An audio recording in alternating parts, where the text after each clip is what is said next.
came home early that Friday, expecting to find Kara curled up on the couch with her usual glass of wine and whatever reality show was rotting her brain that week. Instead, I found her in our bedroom, sliding into a dress that left absolutely nothing to the imagination. Black, tight, and so sheer you could read a newspaper through it. She wasn't wearing anything underneath. "What's the occasion?" I asked, leaning against the doorframe. "Victoria's Secret Convention?" She turned to face me, and there was something in her eyes I hadn't seen in years. Excitement. The kind she used to get when we first started dating, back when I thought I was the only one who could put that look there. "What if I told you I'm meeting 2 of my exes tonight?" she said, running her hands down the dress like she was modeling it for me. Before we dive deeper into this story, I have one small request. Please subscribe, drop a like, comment, and hit that hype button to boost this channel so more people can discover these incredible Reddit stories. I felt something cold settle in my stomach, but I kept my voice light. "What would you do if I said you're not?" She laughed, actually laughed. "Oh, Nick, you're so cute when you try to be controlling, but we both know you don't have the balls to stop me." That's when I pulled out my phone and dialed the Ritz Hotel downtown. Put it on speaker. "Yes, I need to cancel a reservation for tonight. Room 447 under the name Karen Stevens." Kara's face went white. Karen Stevens was the alias she'd been using for her little adventures.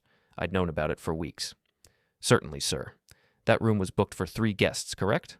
Should I notify the other parties?" "Actually," I said, watching Kara's eyes grow wider, "I think their wives have already been informed, with proof." I hung up and reached into my jacket pocket, pulling out a manila envelope. "Divorce papers," I said, tossing it on the bed. "Screenshots of your text messages, and a recording of what you just told me about meeting your exes." Her phone started buzzing, then it started ringing, then it didn't stop. "Ethan Brooks and Derek Lin," I said conversationally. "Both married, both thinking they were your only side piece, both about to have very interesting conversations with their wives." Kara grabbed her phone. The caller ID showed Becca Brooks, Ethan's wife. A divorce attorney, if I remembered correctly from Kara's gossip sessions. "Don't answer that," she whispered. "Why not? I thought you wanted excitement tonight." The phone kept ringing. Text after text came flooding in. I could see the panic in Kara's eyes as she read them. "You bastard," she hissed. "You've been spying on me." "Spying?" I shook my head.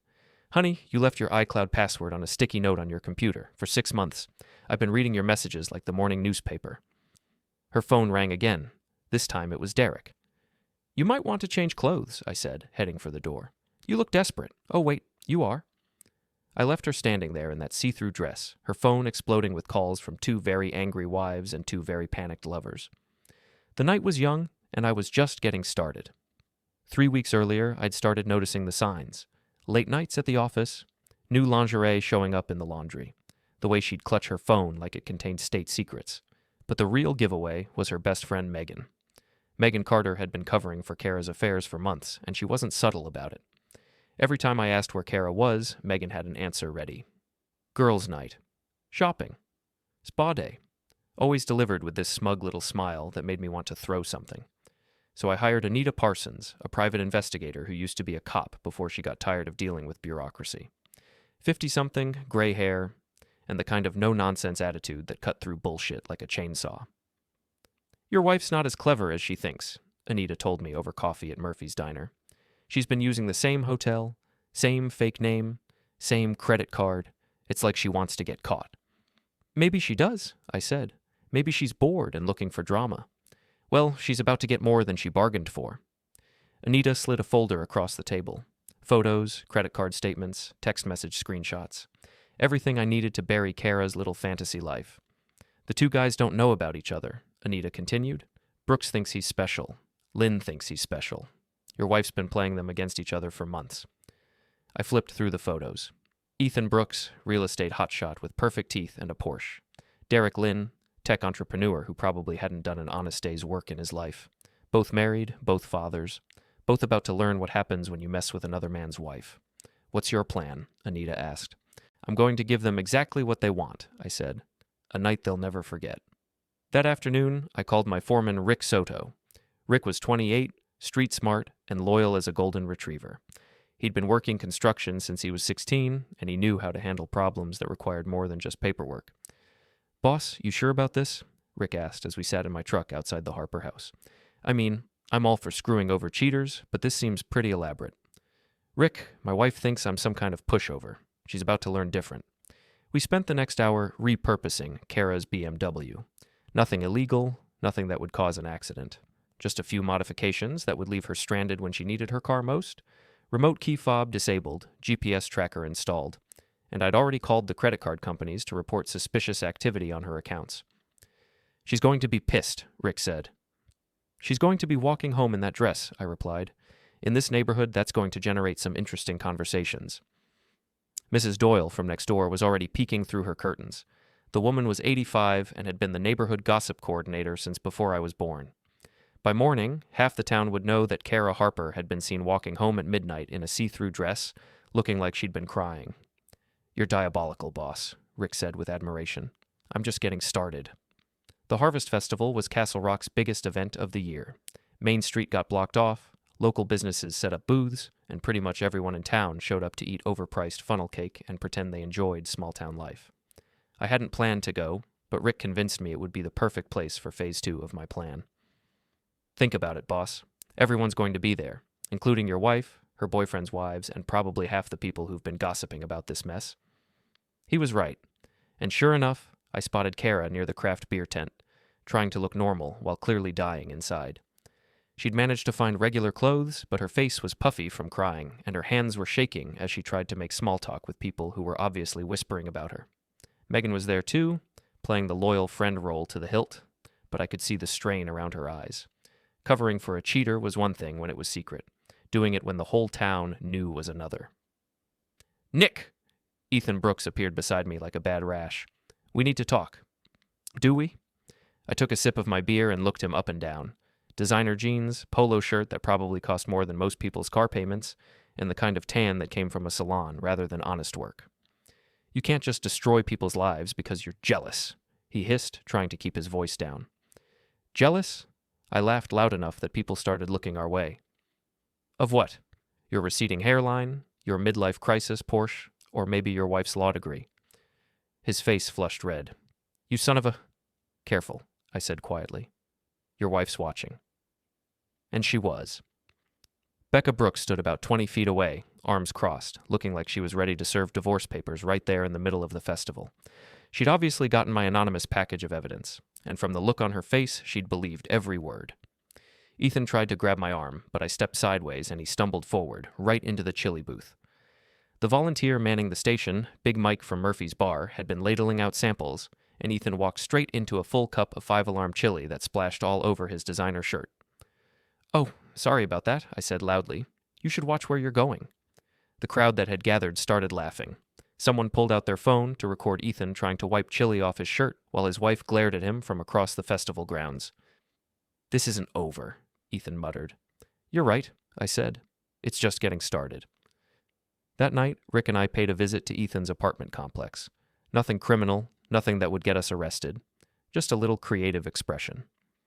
We wrapped his Porsche in plastic wrap, wrote "Homewrecker" in soap across his windshield, filled his car with biodegradable glitter through the air vents, and for the finishing touch, we left a few pounds of shrimp under the seats.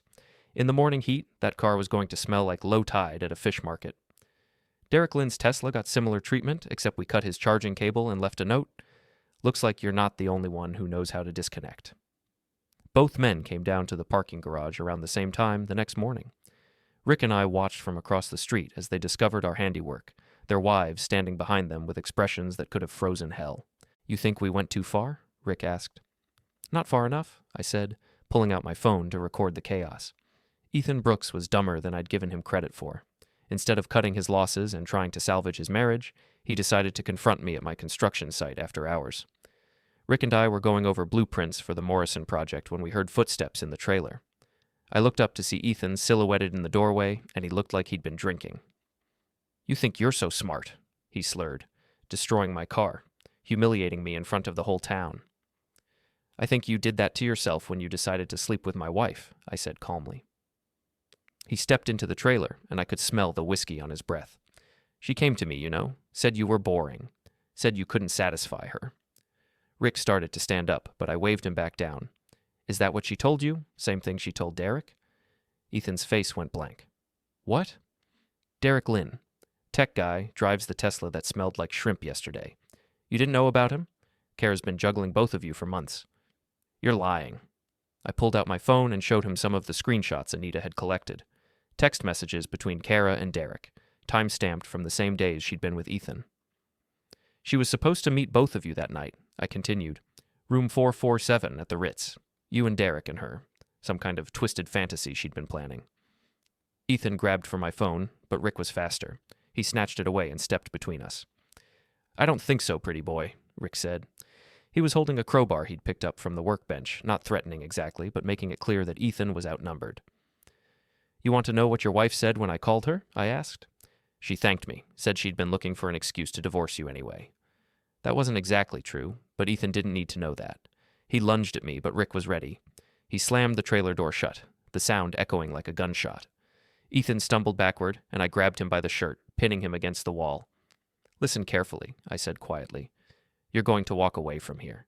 You're going to go home to whatever's left of your marriage, and you're never going to come near me, my house, or my business again, because next time, I won't be so polite. I let go of his shirt and stepped back. Rick opened the door and gestured for Ethan to leave. Oh, and Ethan, I called after him, you might want to check your phone. He pulled out his iPhone, but the screen was cracked and dark. Rick held up a hammer and grinned. Oops, Rick said. Must have fallen. We watched Ethan stumble across the construction site and disappear into the darkness. His car wouldn't start. Rick had disconnected the battery while I was talking to him, so he had to walk home. Think he learned his lesson? Rick asked. Probably not, but his wife will teach him the rest. By the next morning, everyone at Murphy's Bar knew about Ethan's midnight visit to my construction site. Big Mike had a talent for spreading news, and the story got better with each telling. By noon, half the town was talking about how Ethan Brooks had tried to fight a construction worker and ended up walking home with a broken phone and a bruised ego. Kara's reputation was in free fall. Her boss at the tech company had received an anonymous tip about her conduct, complete with screenshots of her planning to use company time for personal meetings. She'd been put on administrative leave while they investigated. Her friends were starting to distance themselves. Megan was still trying to play the loyal friend, but even she was getting tired of being associated with the town scandal. She's toxic, I heard someone say at the hardware store. Poor Nick, he seems like such a nice guy. I was becoming the sympathetic victim in the town's collective narrative, the hard-working husband who'd been betrayed by his manipulative wife. It wasn't entirely inaccurate, but it wasn't the whole story either. The whole story was much more satisfying. 2 weeks after the construction site incident, I was ready for the finale. I'd spent days planning every detail, every contingency. Anita had helped me gather the last pieces of evidence I needed, and Rick had scouted the perfect location. The Sleepy Inn Motel sat on the outskirts of town, the kind of place that rented rooms by the hour and didn't ask questions. It was perfect for what I had in mind. I sent identical text messages to Kara, Megan, Ethan, and Derek. Meet me at the Sleepy Inn, room 12, tonight at 9 p.m. Time to return personal effects and settle this like adults. No lawyers, no drama, just closure. None of them wanted to come, but none of them could resist the curiosity either. Kara thought I was going to beg her to come back. Megan thought she could mediate and somehow salvage the situation. Ethan and Derek both thought they could intimidate me into keeping quiet about their affairs. They were all wrong. Rick and I arrived at the motel at 8:30 and set up our surprise. Room 12 was actually 2 adjoining rooms with a connecting door. We left the main room empty, except for a few pieces of Kara's clothing scattered around to make it look like I'd been packing her things. The real party was in the adjoining room. Anita was there with her camera equipment. Big Mike had closed the bar early and brought along his most reliable customers, the ones who knew everyone's business and loved to share it. Mrs. Doyle had somehow convinced 3 of her church friends to come along, claiming they were there to provide moral support. But the real guests of honor were Becca Brooks and Linda Lin, the wives of Kara's lovers. I'd sent them copies of all the evidence weeks ago, but tonight they were going to get front row seats to the final act. You sure about this, boss? Rick asked as we watched cars pull into the motel parking lot. They wanted drama, I said. They're about to get more than they can handle. Kara arrived first, looking nervous, but trying to maintain some dignity. She knocked on the door of room 12, and I let her in. Where is everyone? She asked, looking around at the scattered clothes. They'll be here, I said. Why don't you get comfortable? Megan showed up 5 minutes later, followed by Ethan and Derek. Both men looked like they'd rather be anywhere else, but their curiosity had gotten the better of them. Okay, Nick, Kara said once everyone was assembled. You wanted to talk, so talk. Actually, I said, walking to the connecting door, I think my friends want to talk to you. I opened the door, and chaos erupted. Becca Brooks came through first, divorce papers in one hand and her phone recording in the other. Hello, Ethan. Enjoying your night out? Linda Lin was right behind her, carrying a briefcase that probably contained enough legal documents to bury Derek for the next decade. Derek, honey, we need to discuss your extracurricular activities. But the real show started when Big Mike and his bar crowd pushed into the room, phones out, recording everything. Mrs. Doyle and her church friends followed, making disapproving noises and asking pointed questions about moral conduct and family values. Kara, Megan, Ethan, and Derek found themselves trapped in a small motel room with about 15 people, all of whom knew exactly what they'd been doing and weren't shy about expressing their opinions. This is entrapment, Megan screamed, trying to push her way to the door. This is justice, Becca Brooks replied, shoving a legal document in Ethan's face. Sign this, or I'll make sure everyone in town knows exactly what kind of man you are. They already know, Big Mike called out. It's been the talk of the bar for weeks. Derek tried to grab Linda's phone, but she was faster. Touch me and I'll add assault to the divorce filing, she warned. The room was chaos, people shouting, phones recording, papers flying. In the middle of it all, Kara stood frozen, finally realizing that her carefully constructed fantasy had collapsed into a nightmare. You did this, she said to me, her voice barely audible over the noise. You did this, I replied. I just made sure everyone got to see it. That's when Megan played her last card. She grabbed someone's phone and started recording herself. This is abuse, she shouted into the camera. Nick Harper set this up because he's jealous and controlling. He's been stalking Kara, threatening her, trying to destroy her life because she wanted to leave him. The room went quiet. Everyone turned to look at me, waiting to see how I'd respond to the accusation. But Rick was faster. Funny thing about that, he said, pulling out his own phone. I've been recording everything for the past month, including the conversation where you and Kara planned to accuse Nick of abuse so you could steal his construction company. He hit play, and Megan's voice filled the room. If we can make it look like he's been threatening you, you can get a restraining order. Then you can claim the business as marital property and we can sell it, split the money, and disappear. Kara's voice followed. You think it'll work? He's been so suspicious lately. Men like him are easy to manipulate. We just have to make him look like the bad guy. The room erupted again, but this time the anger was directed at Kara and Megan. Even Mrs. Doyle looked disgusted. That's fraud, Becca Brooks said. I could have you both arrested. Please, Kara whispered. I just want to go home. You don't have a home, I said quietly. I had the locks changed this morning. Your stuff is in storage unit 47 on Route 9. The key's at the front desk. Police sirens wailed in the distance. Someone had called them, probably the motel manager who was tired of the noise. But by the time they arrived, the damage was done. Everyone had seen everything. Everyone knew the truth. And everyone had it recorded on their phones. Murphy's bar was packed the next Friday night. Word had spread about the motel confrontation, and everyone wanted to hear the details from someone who'd been there. Big Mike was holding court behind the bar, telling the story for the dozenth time to a captivated audience. I sat in the corner booth with Rick and Anita, nursing a beer and watching the show. We'd become minor celebrities in Castle Rock, the unlikely heroes who'd exposed the town's biggest scandal in years. You should charge admission, Rick joked. People are driving in from 3 towns over just to see the place where Kara Harper got her comeuppance. Speaking of which, Anita said, sliding a folder across the table, final report on your wife's associates. I opened it and smiled. Ethan Brooks was getting divorced and would probably lose half his real estate business in the settlement. Derek Lin was facing a lawsuit from his business partners after Linda had exposed some creative accounting practices. Megan Carter had been fired from her marketing job and was reportedly looking for apartments in other states. And Kara? Kara had disappeared entirely. Some people said she'd moved in with a cousin in Florida. Others claimed she'd joined some kind of commune in Oregon. Mrs. Doyle swore she'd seen her working at a truck stop diner 2 hours north, but Mrs. Doyle also claimed to have seen Elvis at the grocery store, so her credibility was questionable. You feel bad about it? Anita asked. I thought about it for a moment. Did I feel bad about destroying my wife's life? About humiliating her lovers and exposing their affairs to the entire town? About turning their friends against them and making them social pariahs? No, I said finally. They made their choices. I just made sure there were consequences. The bar door opened, and I looked up to see a familiar figure stumbling inside. Kara, looking like she'd aged 10 years in the past month. Her hair was unwashed, her clothes were wrinkled, and she had the desperate look of someone who'd run out of options. The bar went quiet. Everyone turned to stare at her, and I could see her hands shaking as she realized she'd walked into a room full of people who knew exactly who she was and what she'd done. She spotted me in the corner booth and walked over on unsteady legs. "Nick," she said, her voice barely above a whisper. "Please, I need help. I don't have anywhere to go." The entire bar was listening now, waiting to see how I'd respond. This was the moment they'd all been waiting for. The final confrontation between the betrayed husband and the cheating wife. I stood up slowly and looked her in the eyes. She looked broken, desperate, completely defeated. Everything I'd wanted to see for months. "You wanted everything," I said, loud enough for everyone to hear. "Hope you enjoy having nothing." "Please," she begged. "I made a mistake. I know that now, but I'm still your wife."